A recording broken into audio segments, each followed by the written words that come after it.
tawag dyan kay temptation, pag tinikman mo, pag in-accommodate mo siya, pag in-entertain mo siya, ang tawag sa kanya, sin. So, number 2 is yun, nakalaban natin sa ating buhay. And, ang public or hindi public, the mortal and the immortal sin, immortal na kalaban natin sa ating buhay ay walang iba kundi si Satanas, si Satan. Okay, ano-ano daw po yung tatlong kasalanan natin? Sino-sino itong kalaban natin na matitikas na kalaban natin araw-araw sa ating buhay? Number 1 po, self, sarili natin. Kasi minsan, sasabihin ng isipan natin, wag mong gawin yan.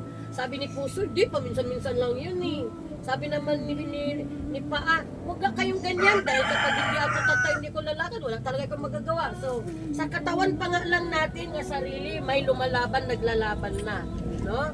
So, sasabihin ni Mata, oy, bibig, huwag ito tiklop mo nga yung bunganga mo dahil sa'yo, napupuwing ako eh, kung saan-saan mo, ano pinagsasabi mo.